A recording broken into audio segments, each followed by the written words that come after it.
Hey everybody, Batmerk here. Today I'm going to be reviewing Battle Beast number 2. I got the cover A. That's pretty fucking metal, you know. Obviously, a little spoiler. It's going to be a gladiatorial type issue. I'm gonna go through the book. I'm gonna try not to spoil too much, but we're gonna get in there spoil a little bit. So just letting you guys know, fair warning. It's printed on this nice thick cover stock. It's got that nice matte finish too, just like the last time. And then we got some of the covers right here. You got Doug Mahnke right there, EJ Sue, Mohamed Asur from Conan back in the day, Emil Lennox, and Lee Bermejo. So you get some really cool covers, man. Every cover they're putting out is pretty cool. And yeah, but this is definitely I just really like this one a lot. And for those of you guys that don't know, Battle Beast is like this character from the Invincible universe.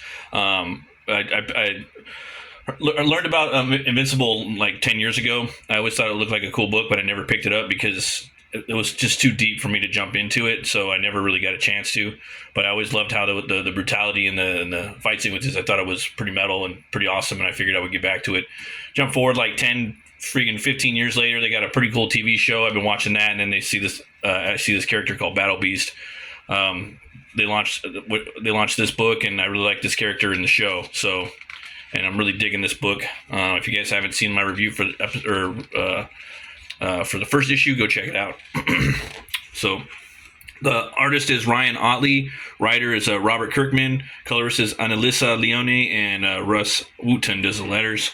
We're gonna pick up right here. Recap: Battle Beast is going around trying to find the most badass like adversary he could face off. You know, he wants like a beautiful death, kind of like a Viking. You know, he wants to go to Valhalla. He just wants to find the most, the most challenging opponent he could find in the galaxy. So right now he's eating his trophy piece, and one of the aliens from the first issue he survived, and he's basically trying to tell him trying to talk him into doing some stuff for him. And the ship that he's on, he's basically captain of now, Battle Beast. He murdered everybody on the ship, and the AI on the ship basically wants him dead. So that's pretty much where we're at right now. Surely you see that I am not enough to provide you with sustenance of any worth. The meal before you is 10 times my size. For countless days now, you have prattled on. I may devour you simply to make the feeble sounds you admit cease. Ship, what is taking so long? Why have we not settled on my next battle and potential demise?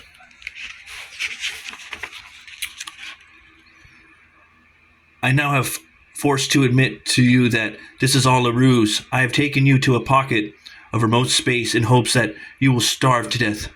Starve? That is your plan? I know that you can easily render the ship, and by extension myself, inoperable. I have considered this, and I am willing to accept my own demise if it will bring about yours. You are a mechanic fool. I am a Dornian warrior of great power. I could rip this ship apart, asunder, and send myself adrift in any direction. I would be discovered long before I starved. I simply do not enjoy the sensation of hunger, but I assure you I know it well. I cannot survive space. If it is my demise you desire, I must ask you your resolve, ship. One question. Do you not want confirmation of my death to see the deed done? That would be my preference, yes. I apologize for the deception, but I attempted to bring about your end in the most efficient way possible. The Colossus was the most powerful opponent I could find in my databases, so I chose to deliver you to the conflict first. That conflict. I am at a loss on how I could top that confrontation. This is a disappointment I now share. Great Battle Beast, may I be permitted to speak? I will allow it, provided there is no begging for me to endure. My kingdom, I've asked you to return me to it. It was overthrown by the Colossus and his sister, who was far more vicious and deeply and deadly than him. It was her who betrayed him and banished him to the cosmic nail. In order to do that, she would have to had me defeat him in battle. I'm sorry I couldn't have an accounting of events, as most of that occurred while I was inside the Colossus. And I'm only going by what I could hear. And the vast riches I have promised you are not incentive enough for me to return me to my home, then I can think of another way to entice you. If a battle vicious enough to end your life is what you seek for real reason, I will find it on my homeworld, on Fontania. That's a good name. A good sci-fi name, Fontania. There you could face the Juggernaut. So right here we're going to learn about, a new opponent he's going to face in the future. So we got this awesome splash right here. He's standing over his dinner prize. If this sister Juggernaut is more powerful than the Colossus, we shall go there at once. Their taste is exquisite. So, they're getting ready to go there. He wants to get a new body. He's like begging him, please, can we repair me? I don't want to go home looking like this. I'm trying to start a rebellion. And, there's something about this guy, though, I don't trust. I have a feeling he's got a little something, put up his sleeve. We get this awesome shot right here of the space station. Pretty epic. I really dig this shot right here. Then we move forward. The computer says the shop is just on the other side of the market. So they're looking for this shop so we can get repairs. We got this really cool marketplace scene right here. A lot of detail popping. And you got this guy right here. That's pretty funny. Oh, don't you worry your pretty little head, alien. Alien genitalia is my specialty, dear. So you got this, surgeon right here in space. Then we have this guy over here. He's spying on him, seeing what's happening. Goes into he's going through the streets. If one more creature bumps into me, I will slaughter them all. Calm yourself. Keep your eye on the prize. I think the place is just right through there. This guy's tailing him. I will temper my rage for now, but only because a greater, more worthy target awaits. That's all I ask. Can I do the talking inside? Might go better. Very well. It's him. 100% confirm. Intel was good. Put in the call. The scourge of twin galaxies is at a long last within our grasp. So this guy right here, he's kind of like this Watto character in a way, from like Star Wars. Not entirely, but he's basically telling him he can't really do anything to help him, but he does have one robotic suit in the back that they can hook him up to, but it's going to cost like so much money. The only way they could do it is if he fought in the Blood Games. So Battle Beast is up for the challenge. Did you say Blood Games? You start off right here. People are talking right here. I really like this opening right here. It's pretty awesome.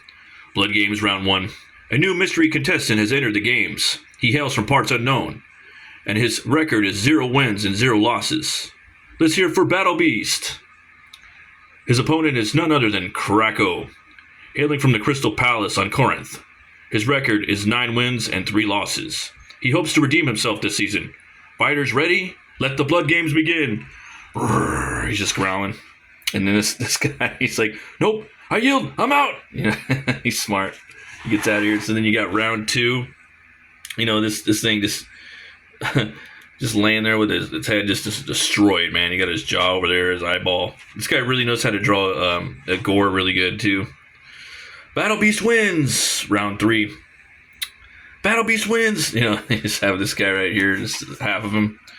Round 4. I like this part. It's hilarious.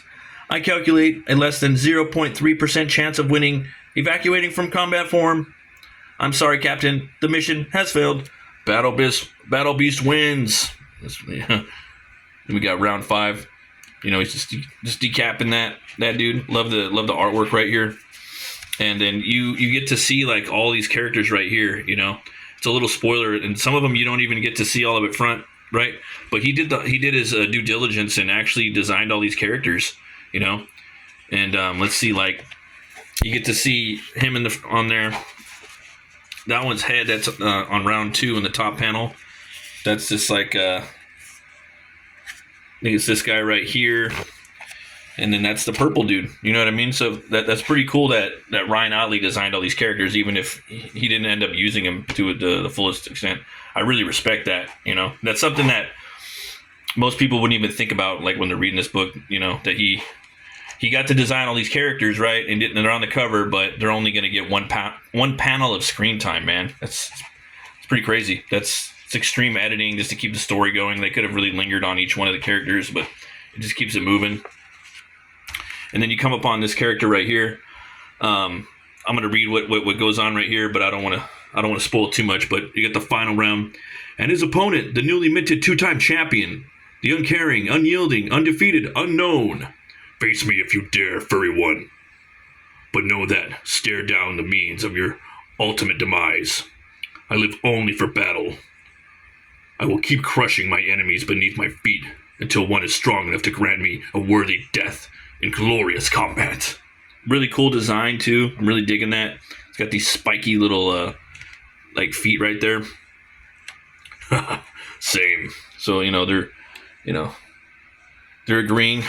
You get this really cool action sequence right here, swinging down. You got the speed lines to just really show that the movement, the kinetic energy. He's jumping, jumps on there, jumps on the club sword, axe thing, runs up his arm, bites him in the face, chop, rah, and then kind of swats him. Then you go into the next panel. Then it goes into the gutter, and I just really love how this whole page setup is. I'm gonna leave right there. I will say that the finishing blow is epic, freaking epic. And then there's it's pretty cool to see what happens like going forward after this. But I don't want to spoil it. I want you guys to go read I want you guys to go buy it, man. I give this book 2 horns way up, way the fuck up. This is what comics is all about. Like I was like really waiting for this to come out. Really, really wanted to read it. This is one of the best books out right now. I have to say this, and Conan and Solomon Kane, the Atlantean. That one's been coming out from Arrow Comics. That one you'd have to order from their website, but those are like the big books that I'm really digging. But this is a miniseries. It's only 6. This could be an ongoing though. Like if it was done properly. I do want to show you guys a little bit more out of the back. Let's see here. We'll get into.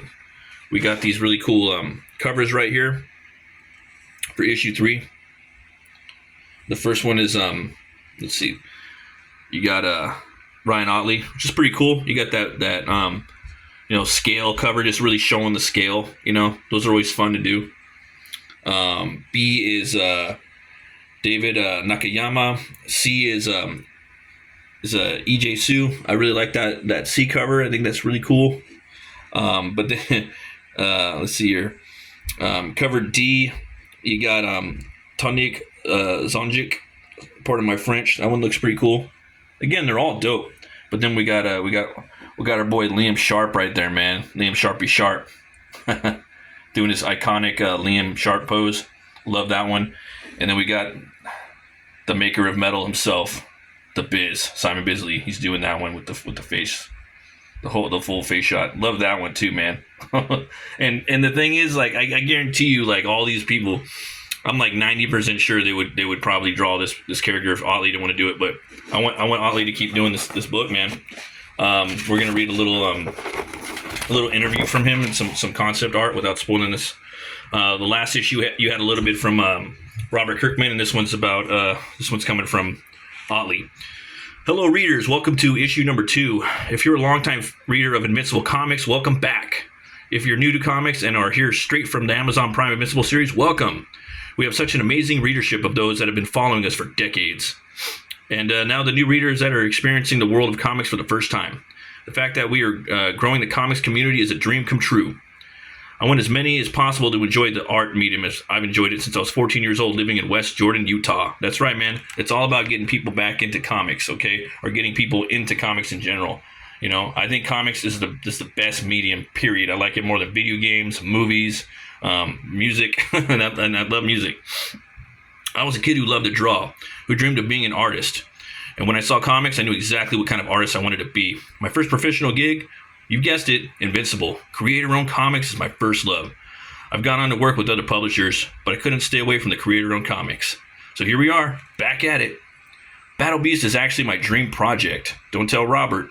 But since we ended the Invincible series way back in 2018, I miss working with them. We worked together for 14 years on Invincible, and on much shorter stories like Haunt and Rick Grimes' 2000. Haunt was freaking awesome. I picked up Haunt. I picked up Haunt from the Comic-Con, and when I met Tom McFarlane. I think he signed it too. Great guy. I seen Kirkman walking around in there too, but I didn't get a chance to talk to him. Robert knows what I like to draw. He knows what will get me excited to draw every day. We made some killer Battle Beast scenes during the Invincible run. We need to come back to here and there. But doing a title that is solely to let him shine, to be the main focus, I'm just beyond excited and cannot wait for all you to experience this insane story we have brewing. This is exactly where I want to be in comics, back in our Invincible universe. Ryan Otley. Oh, that's cool, man. Then you got the design right here of Salka. This character is pretty epic, you know, in its way. I like it. It reminds me of the corpse from Hellboy. He's got it on its back. There's just something that's kind of a trope now that's been going on where you have like a character, you know, where a character's like shouldering another one. There's another one too, a book called Headlopper. There's this witch's head called Agatha, you know, and the Headlopper has to carry her around. The new Predator movie Badlands, there's a Yutani robot that's like one of the Fanning sisters that the new Predator deck is carrying around. There's something about just having like a monster on a hero's back and that they could banter with. I think it's freaking cool. Like they're like their backpack. I don't know. I think it's cool. Then you got the Colossus final form from the first issue. Go check it out, guys. If you guys haven't picked up the first issue, do yourself a favor, go get it. Go buy some comics. Go to the comic store. Pick up some books at your LCS. Order some comics online. There's some dope Kickstarters out right now. Mark Millar has one out called Psychic Sam. Deathgasm 2 just launched on Kickstarter. Both those are on Kickstarter. Go check them out. Go pick up Battle Beast. Thanks for watching, guys.